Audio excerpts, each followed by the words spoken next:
2025 இறுதியில் பீகார் சட்டமன்ற தேர்தல் நடைபெற இருக்கு.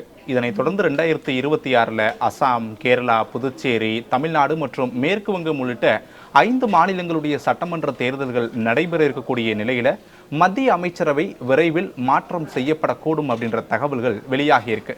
சமீப மாதங்களாகவே இது போன்ற தகவல்களை அடிக்கடி பார்த்திருந்தோம் அப்படின்னா இந்த தகவல் கிட்டத்தட்ட உறுதிப்படுத்தக்கூடிய வகையில் இருக்கு. எப்போது மத்திய அமைச்சரவை மாற்றம் நடைபெறப் போகிறது? நாடாளுமன்றத்தினுடைய மழைக்கால கூட்டத்தொடர் என்பது ஜூலையினுடைய 2வது வாரத்தில் தொடங்கக்கூடிய நிலையில ஆகஸ்ட் மாதத்திற்கு பிறகு மத்திய அமைச்சரவையில் மாற்றம் இருக்கக்கூடும் அப்படின்ற தகவல்களை டெல்லி வட்டாரங்கள் சொல்றாங்க. இதற்கு முன்பாக பாஜக அதனுடைய தேசிய தலைவரை முடிவு செய்யக்கூடிய இறுதிக்கட்ட பணிகளில் இருப்பதாகவும் தெரிவிக்கப்பட்டிருக்கு.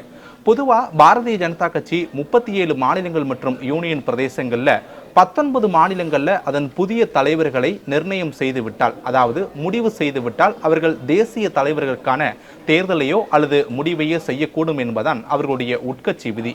உட்கட்சி விதிகள் அடிப்படையில் இப்போது வரை 14 மாநிலங்களில் மட்டுமே புதிய தலைவருக்கான தேர்தல் நிறைவடைந்துள்ள நிலையில் இன்னும் அடுத்த சில நாட்களில் ஏற்கனவே ஆந்திரா மற்றும் தெலுங்கானாவில் நேற்றைய தினம் தலைவருக்கான தேர்தல் நிறைவடைந்து தலைவர் யார் என்பதை அறிவிச்சிட்டாங்க. இன்னும் வரக்கூடிய நாட்களில் அடுத்தடுத்த சில மாநிலங்களுக்கான தேர்தல்கள் என்பது நடைபெறக்கூடும் என்றும் அந்த தேர்தலுடைய முடிவுகளுக்கு பிறகாக புதிய தலைவரை தேர்ந்தெடுப்பதற்கான பணிகள் தொடங்கக்கூடும் என சொல்லப்படுகிறது.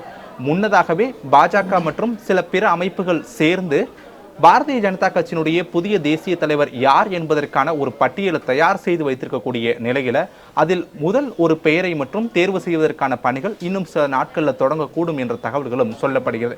இப்படியான பணிகள் எல்லாம் நிறைவடைந்ததற்கு பிறகாக நாடாளுமன்றத்துடைய மழைக்கால கூட்டத்தொடருக்கு முன்பாக, அதாவது ஜூலை 2வது வாரத்திற்கு முன்பாக பாரதிய ஜனதா கட்சியினுடைய புதிய தேசிய தலைவர் யார் என்பது குறித்தான அதிகாரப்பூர்வ அறிவிப்பை பாஜக தலைமை டெல்லியில் வெளியிடுவார்கள் அப்படின்ற தகவல்களும் பாஜகவை சேர்ந்த முன்னணி நிர்வாகிகளால் சொல்லப்படுகிறது.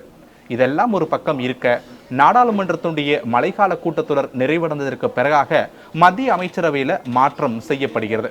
2024 நடைபெற்ற மக்களவை தேர்தலில் பாரதிய ஜனதா கட்சி தலைமையிலான தேசிய ஜனநாயக கூட்டணி ஆட்சி அமைத்ததற்கு பிறகாக மொத்தம் 72 பேர் மத்திய அமைச்சர்களாக பதவியேற்றாங்க. அது உங்களுக்கு நினைவு இருக்கலாம். அதுல 30 பேர் மத்திய அமைச்சர்கள், 36 பேர் மத்திய இணையமைச்சர்கள், 5 பேர் தனி பொறுப்புடன் கூடிய மத்திய அமைச்சர்கள் என மொத்தம் 72 பேர் மத்திய அமைச்சரவையில் இப்போது அங்கம் வகித்திருக்கிறார்கள்.